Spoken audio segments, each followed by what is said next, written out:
এটা বলতে গেলে আসলে আমি নিজেকে ধরে রাখতে পারি না।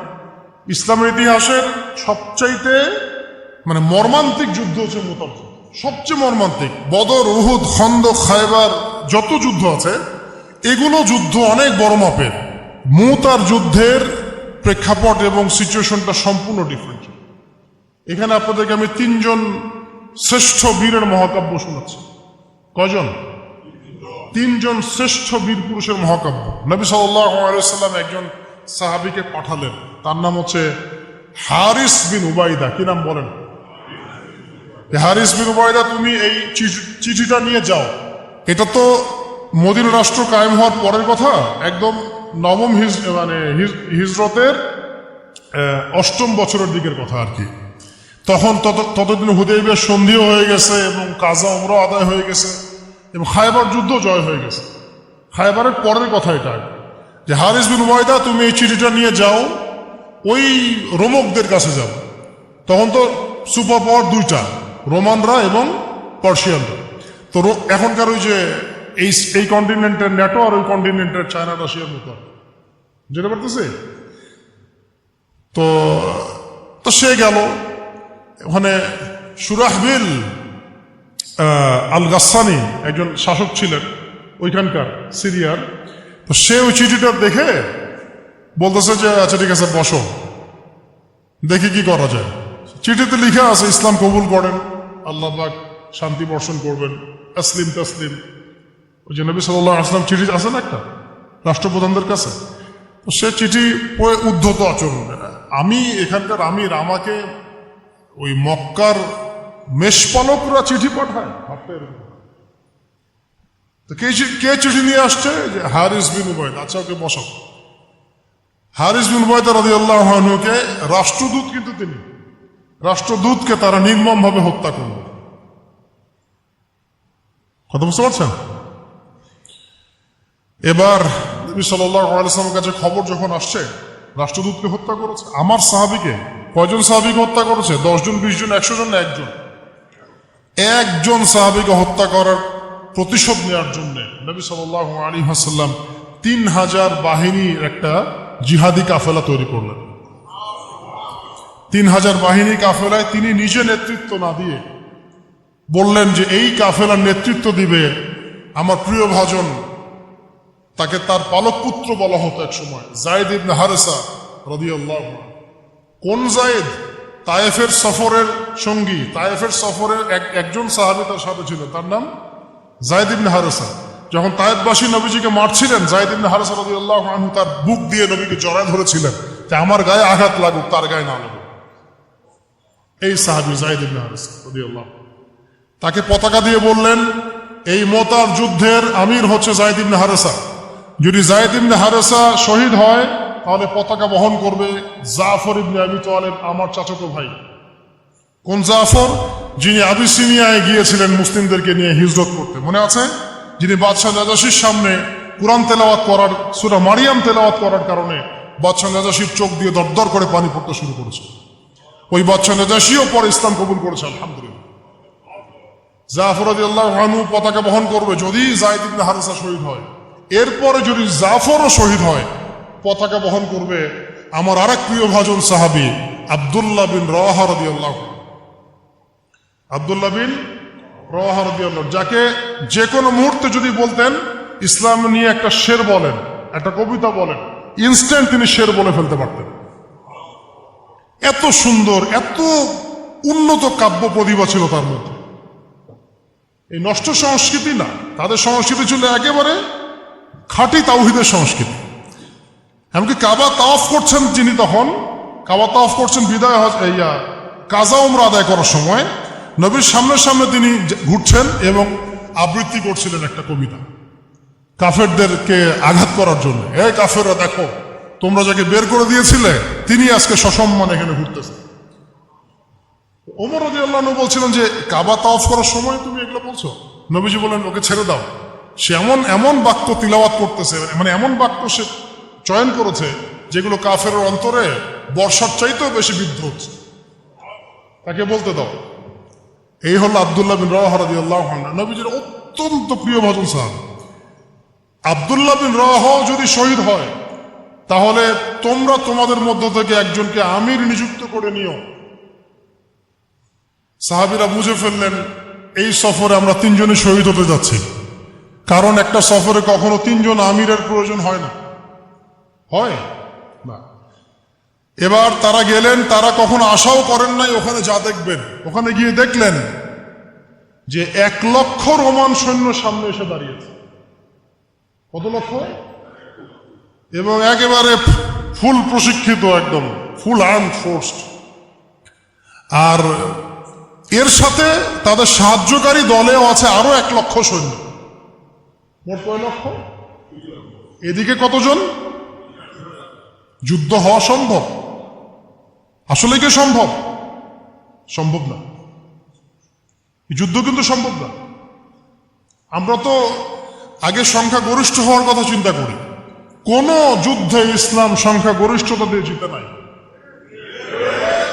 ইসলাম জিতেছে ঈমানের বদৌলতে, শুধু ঈমানের বদৌলতে। আমরা সংখ্যা দিয়ে কখনো বিজয় লাভ করতে পারি নাই।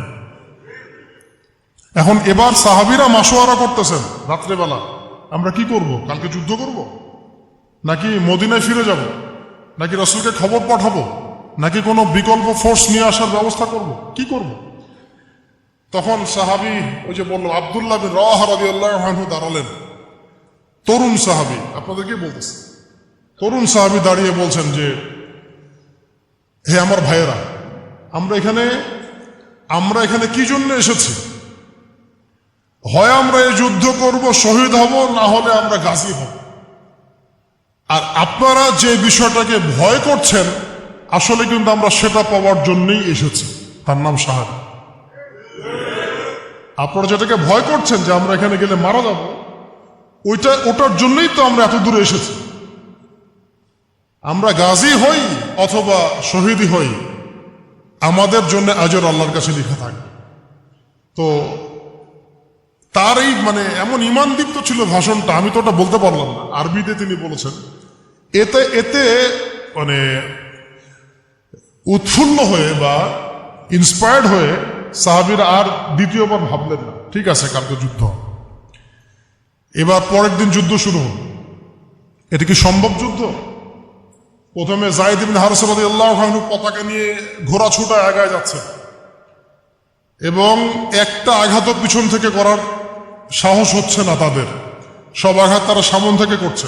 এক পর্যায়ে যায়েদ রাদিয়াল্লাহু আনহুর এই গায়ের মধ্যে তারা বর্ষা নিক্ষেপ করে।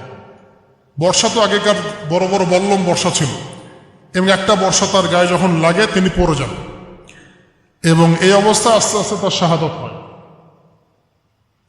পতাকা পড়তে দেন নাই, পতাকা নিয়ে নিয়েছেন জাফর ইবনে আবি তালিব রাদিয়াল্লাহু আনহু হাতে, এবং জাফর রাদিয়াল্লাহু আনহু যুদ্ধ করতে থাকেন, এত বীর বিক্রমে যুদ্ধ করতে থাকেন যে এক পর্যায়ে তিনি তার নিজের কালো এবং লাল ডোরাকাটা ঘোড়া ছিল, সেই ঘোড়ার পা নিজেই কেটে ফেলেন, যে আমার যেন পালিয়ে যাওয়ার মন না উঠে, তারা যেন আমার ঘোড়া ইউজ করতে না পারে।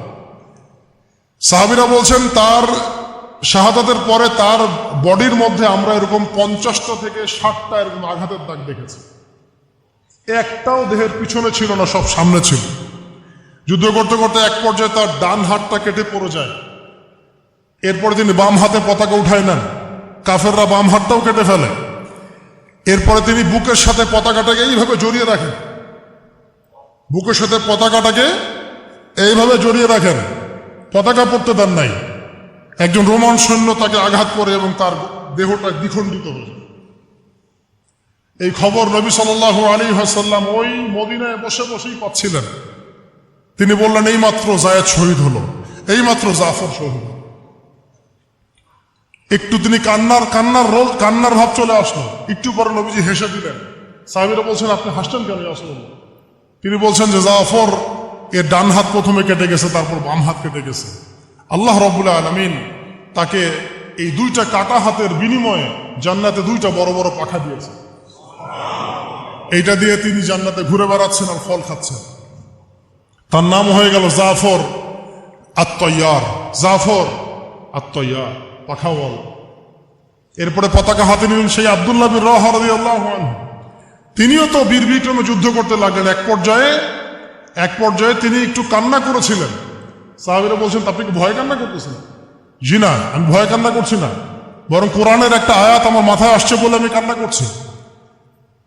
সে আয়াতটা ছিল সূরা মারিয়ামের মধ্যে, ওয়াইম মিনকুম ইল্লা ওয়ারিদুহা কানা আলা রাব্বিকা হাতমান মাকদিয়া, একটা আয়াত আছে কোরআনে সূরা মারিয়াম। এটা হচ্ছে আপনার রবের একেবারে একটা চিরনির্ধারিত একটা বিষয় যে তোমাদের সবাইকে, আবার বলছি, ওয়াইম মিনকুম ইল্লা ওয়ারিদুহা কানা আলা রাব্বিকা হাতমান মাকদিয়া, মানে তোমাদের সবাইকেই আবশ্যিকভাবে, ম্যান্ডেটরি ভাবে এই জান্নাত জাহান্নামের উপর অবস্থিত এই পুলসিরাত পার হতেই হবে। এটা তোমার রবের একটা প্রাচীন একটা মানে স্টেটমেন্ট, এটা তোমাকে করতেই হবে, সবাইকে করতে হবে। এই আয়াতটা মনে হয় আমার কান্না আসতেছে। একজন তাকে একটা হাড্ডিওয়ালা গোশত এনে দিয়েছিল, তিনি সেই গোশতটা খাওয়ার জন্য চেষ্টা করছিলেন, তো পরে একটা কামড় দিয়ে ফেলে দিয়েছেন, একটা কামড় দিয়ে ফেলে দিয়েছেন। তারপরে তিনি ছুটলেন যুদ্ধ করার জন্য, এবং ওই সময় একটা কবিতা আবৃত্তি করেছে, হে আমার মন, হে আমার মন, তোমার নফস হয়তো চাচ্ছে, তুমি হয়তো চাচ্ছ এখান থেকে পালিয়ে যাওয়ার জন্য, জেনে রাখো সামনে তুমি যা দেখছো এর পিছনেই আছে জান্নাত। শেষমেশ কি জীবন দেখেন, কি ব্যক্তিত্ব, কি ক্যারেক্টার, কেমন গায়রত, কেমন ইজ্জত, কেমন সম্মান, কি জীবন।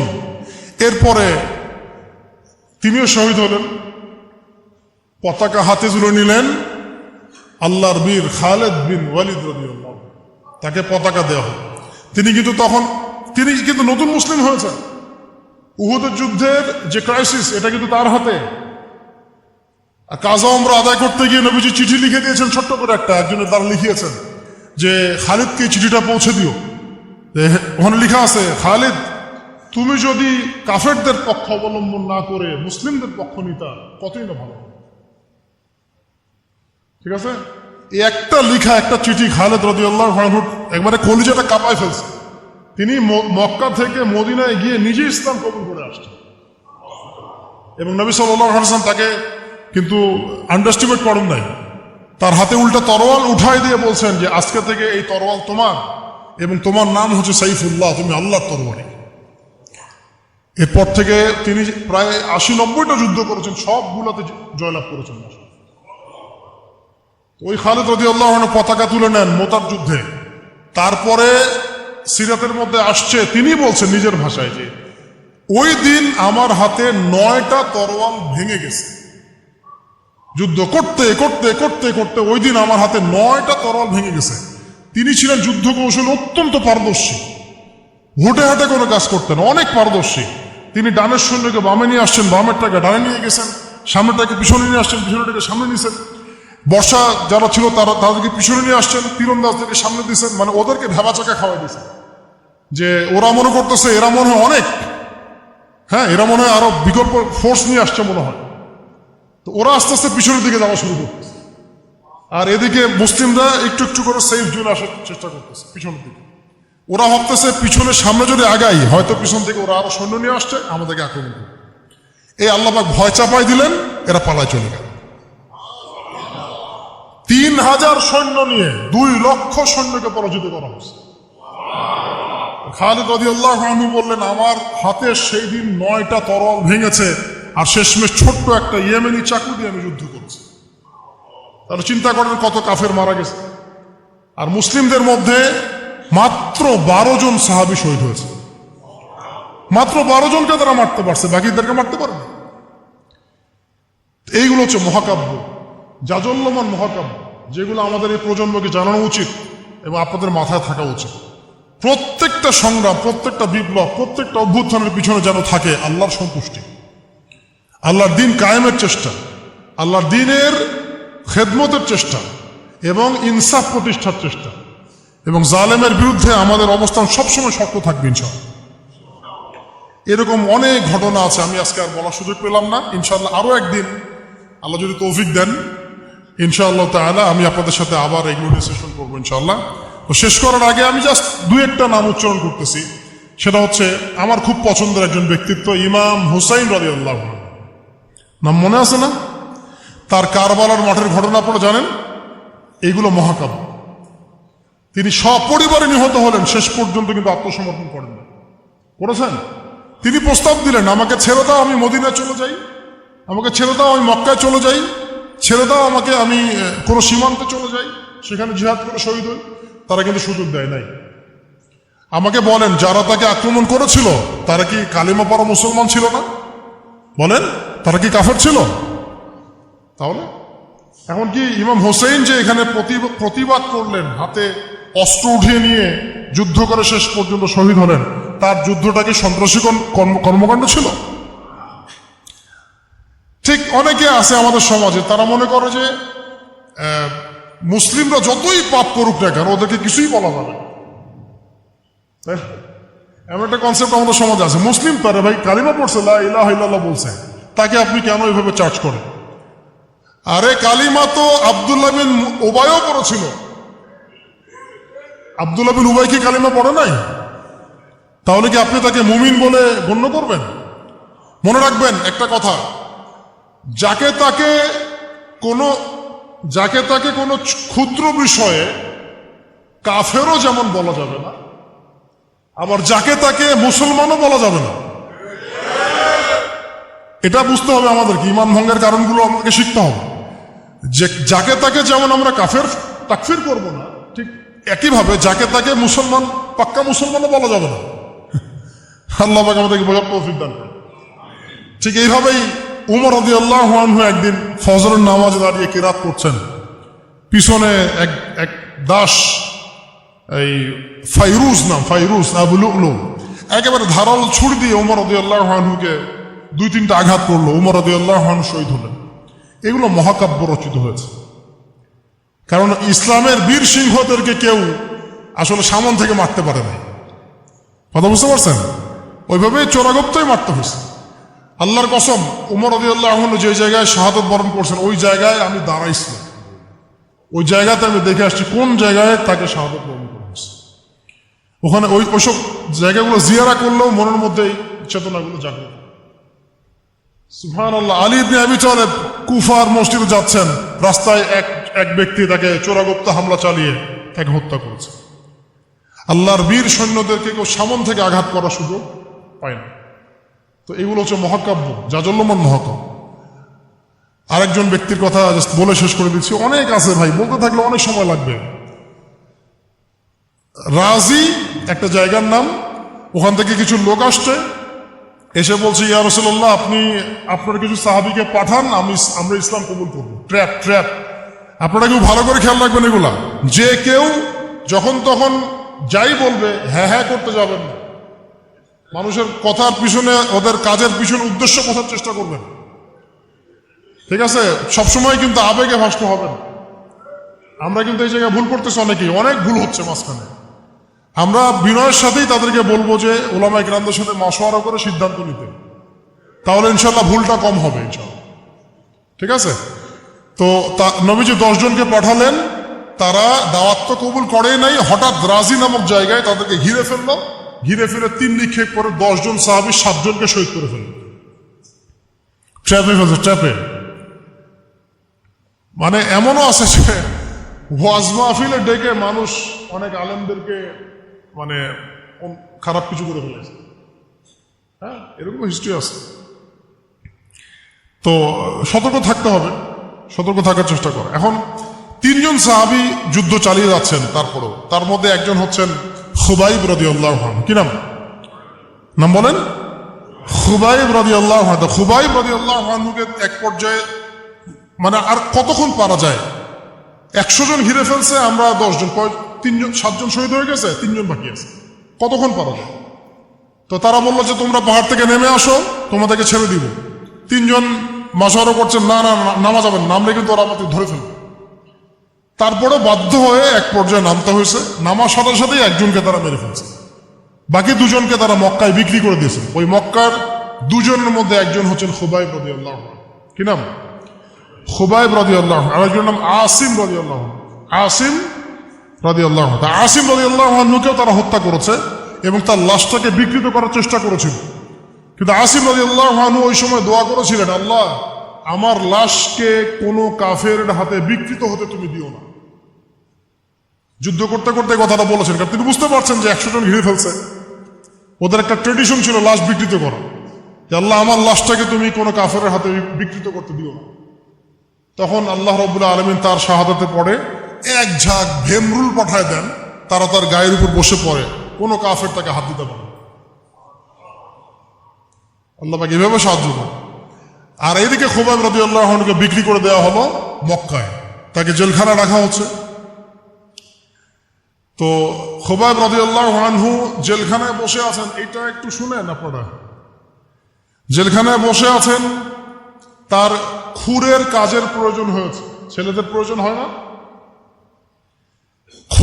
খুরের কাজ তো বুঝতে পারছেন, অ্যাডাল্ট আপনারা। তো খুর চেয়েছেন, একটা খুর, আমাকে একটা খুর দাও। এখন কথা হচ্ছে খুবাইব রাদিয়াল্লাহু আনহু খুর চাইছেন, খুর দেয়া হয়েছে, তারা খুর দিচ্ছেন। তো খুর কাজ শেষ করার পরে ওই কাফেরদের একটা বাচ্চা, ছোট বাচ্চা, তো দৌড়াদৌড়ি করতে গিয়ে ওই জেলখানার ভিতর ঢুকে গেছে, খুবাইব রাদিয়াল্লাহু আনহুর কাছে চলে আসছে। তো খুবাইব রাদিয়াল্লাহু আনহু কিন্তু পারতেন তাকে জিম্মি করে ওখান থেকে বের হইতে, পারতেন না? তিনি কোলে বসে আদর করতেছেন বাচ্চাটা, যার বাচ্চা সে তো আতঙ্কে, এইবার তো অবস্থা খারাপ, আমার বাচ্চাকে মেরে ফেললে তো সমস্যা হবে। তো খুবাইব রাদিয়াল্লাহু আনহু তাকে ছেড়ে দিলেন এবং আল্লাহ পাক ওই জেলখানার মধ্যে আল্লাহর পক্ষ থেকে তাকে আঙ্গুর খাওয়ালেন। ওই সময় ওই আঙ্গুর কথা পাওয়া যাচ্ছে না, কিন্তু জেলখানায় তিনি বসে আঙ্গুর খাচ্ছেন। তো কাফেররা বলেছে নিজেরাই যে খুবাইবের চেয়ে শ্রেষ্ঠ কোনো বন্দী আমরা কখনো দেখিনি, খুবাইবের চেয়ে শ্রেষ্ঠ কোনো বন্দী আমরা কখনো দেখি না। খুবাইব রাদিয়াল্লাহু আনহুকে এরপরে মক্কার বাজারে নিয়ে যাওয়া হয়, একটা গাছের কাছে নিয়ে গিয়ে, শেষ করে দিচ্ছি লাস্ট পয়েন্ট, তাকে শুলদণ্ড দেওয়া হয়। কি দণ্ড? শুলদণ্ড। এটা আপনারা বুঝবেন না, এটা এমন না যে গলায় ফাঁসি দেওয়া। শুলদণ্ড কি একটু সার্চ করে দেখেন। লোহা পিছন দিয়ে, মানে শরীরে একটা পাশ দিয়ে ঢুকিয়ে আর একটা পাশ দিয়ে বের করে দেওয়ার নাম শুলদণ্ড। নাউযু বিল্লাহি মিন যালিক, সুবহানাল্লাহ, লা হাওলা ওয়ালা কুওয়াতা ইল্লা বিল্লাহ। কি মানুষ! তখন তাকে বলা হচ্ছে, তোমাকে যদি শুলদণ্ড না দিয়ে মুহাম্মাদকে তোমার জায়গায় নিয়ে আসি, তুমি কি খুশি হবা? তিনি বলছেন, আমার জায়গায় মুহাম্মাদের একটা চুলও যদি বাঁকা হয় আমি সেটাও সহ্য করব। তুমি কি চাও বলো, শেষ খয়েশ কি? তখন খুবাইব রাদিয়াল্লাহু আনহু বলছেন, আমার শেষ ইচ্ছা হচ্ছে 2 রাকাত নামাজ পড়া। 2 রাকাত নামাজ পড়ার সুযোগ দেওয়া হলো। তিনি একটু শর্টকাটে নামাজ পড়লেন, বললেন যে আমি যদি নামাজ লম্বা করতাম তোমরা হয়তো বলাবলি করতে যে আমি ভয় পাচ্ছি। এরপরে তিনি 2টা কথা বলেছেন। এটা শেষ পয়েন্ট। 2টা কথা বলেছেন। একটা হচ্ছে সমস্ত মানুষদেরকে লক্ষ্য করে তিনি বলেছেন, দোয়া, আল্লাহর কাছে হাত তুলে দোয়া করেছেন, আল্লাহুম্মা আহসিহিম আদাদা, আল্লাহ তুমি একটা একটা করে এদেরকে গুনে রাখো, ওয়াকতুলহুম বাদাদা, এবং তাদের একটা একটা করে তুমি হত্যা করবে। কে বদদোয়া করতেছেন? এবং কি শেষে একটা লাইন আছে, ওয়ালা তাতরুক মিনহুম আহাদা, আল্লাহ তুমি তাদের একজনকেও বাকি রেখো না, তুমি সবগুলোকে আল্লাহ তুমি একটা একটা করে হত্যা করো। পরবর্তীতে আসলে কিন্তু হয়েছেও তাই, বিভিন্ন সময় এরকম কনফ্লিক্ট হয়েছে আর কি। তো তবে কিছু মানুষকে আল্লাহ ইসলাম কবুলের সুযোগ দিয়েছেন শেষ পর্যন্ত হয়তো। এরপরে তিনি দোয়া করছে, এরপরে তিনি একটা কবিতা আবৃত্তি করেছিলেন। এটা আমাদের আজকের আলোচনার শেষ অংশ। ওই অবস্থায় তিনি কবিতা আবৃত্তি করছিলেন। এই কবিতাটা আমরা সবাই যেন মুখস্থ করার চেষ্টা করি। অনেক সিরাতে অনেকভাবে আসছে, আমি আমার মতো করে বলার চেষ্টা করছি। তিনি অনেক 12-14 লাইনের একটা কবিতা আবৃত্তি করেছিলেন। তার শেষের 4টা লাইনে তিনি বলেছিলেন যে ওয়ালাস্তু উবালি হিনা উকতালু মুসলিমান, আমি কোনো পরোয়াই করি না যখন আমাকে মুসলিম হিসেবে শহীদ করা হচ্ছে। ওয়ালাস্তু উবালি হিনা উকতালু মুসলিমান আলা আই জামবিন কানা লিল্লাহি মাসরাই, আমাকে যেদিকেই পাশ ফিরিয়ে হত্যা করা হোক না কেন, সেই পাশটা আল্লাহর জন্যেই। ওয়াযালিকাল ইলাহ ওয়া ইন ইয়াশা, তিনি এমন একজন ইলাহ যিনি চাইলে ইউবারিক আলা ফি কুল্লি শিলউইন মুমাজ্জা, তিনি আমার প্রত্যেকটা হাড়ে রক্তে মাংসে বরকত দিতে পারেন। এরপর তাকে শহীদ করা হয়। তো প্রিয় ভাইয়েরা, অনেক আলোচনা হলো, করতে থাকলে সারা রাত চলে যাবে, একদিনে তো সব বলা যাবে না। তো ইনশাআল্লাহ আমরা প্রতি মাসে যদি একটা করে সেশন করতে পারি, ইনশাআল্লাহ তাআলা আমাদের জন্য অনেক মুফিদ। আজকে আমরা যে বিষয়টার দিকে ফোকাস করার চেষ্টা করলাম, যে মহাকাব্য রচনা করতে হবে আল্লাহর জন্য। মহাকাব্য শুধু আমরা এবারই প্রথম রচনা করি নাই, আমাদের এই বাপদাদা পূর্বপুরুষ একদম সলফে সালেহিনের যুগ থেকে শুরু করে চিরায়ত এই যে 1400 বছর ইতিহাস, বহু যুদ্ধ হয়েছে, বহু বিপ্লব, বহু সংগ্রাম, বহু গণ অভ্যুত্থান। কিন্তু যে অভ্যুত্থানগুলোর উদ্দেশ্য ছিল শুধু দুনিয়া, সে অভ্যুত্থানগুলো কখনো দীর্ঘস্থায়ী হয় নাই। যে অভ্যুত্থানগুলোর উদ্দেশ্য ছিল, বিপ্লবগুলোর উদ্দেশ্য ছিল শুধুমাত্র দুনিয়ার স্বার্থ হাসিল করা, সেগুলো পশ্চিমকালেও পরকালে কোনো আজর পাবে না। আর যে বিপ্লব, যে গণ অভ্যুত্থানগুলো শুধুমাত্র আল্লাহকে রাজি খুশি করার জন্যে, আল্লাহর দ্বীনের জন্যে, তার নবীর জন্যে, ইসলাম প্রতিষ্ঠার জন্য কায়েম করা হয়েছে, সংগঠিত হয়েছে, শুধুমাত্র সেগুলোই দুনিয়াতেও সফল হয়েছে, পরকালও সফল হবে ইনশাআল্লাহ। এবং আমাদের এই ভাইদের ত্যাগগুলোকে আমরা যেন বিফলে যেতে না দেই। এই নতুন বাংলাদেশে তাদের যে মহাকাব্য, এগুলোকে যেন আমরা স্মরণ করে রাখি। এবং এই স্মরণীয় করে রাখতে হলে আমাদেরকে এই মানুষগুলোর মতো মহাকাব্য রচনা করতে হবে। আল্লাহ পাক আমাদের সবাইকে কথাগুলো বোঝার তৌফিক দান করে। তো মাঝখানে একটা কথা বলতে আমি ভুলে গিয়েছিলাম, এখন মনে পড়লো, বলে দেই, তাহলে পরে বলে দেই। ওই যে মিদআমের কথাটা আপনাদেরকে বললাম, যে বাইতুল মাল থেকে কি চুরি করছে। হ্যাঁ, আপনারা যারা গণভবন থেকে এত কিছু নিয়ে আসছেন, এখন বুঝেন কি করবেন। এটা তো বাইতুল মাল হয় নাই ভাই, ওটা কি বাইতুল মাল? এখন এই রাষ্ট্রের কি কোনো আমির আছে যে এটাকে বন্টন করে দিচ্ছে আপনাদের মধ্যে? তা তো করে না। তাহলে ফ্রিজ ট্রিজ, মাছ মাংস, ডিম দুধ কলা যে নিয়ে আসলেন, এটা কি হবে? যাক, এটা আল্লাহ পাক যেন মাফ করে দেন, দোয়া করি। আল্লাহ রাব্বুল আলামিন আমাদের সবাইকে নবী সাল্লাল্লাহু আলাইহি ওয়াসাল্লামের সিরাত পড়ার তৌফিক দান করেন। সিরাতের আলোকে দিন বোঝার তৌফিক দান করেন। সেই দিন নিজে পালন করব, নিজের পরিবারে কায়েম করব, সেই ইলম অনুযায়ী আমল করব, হালাল খাবো এবং দ্বীনের খেদমত করব।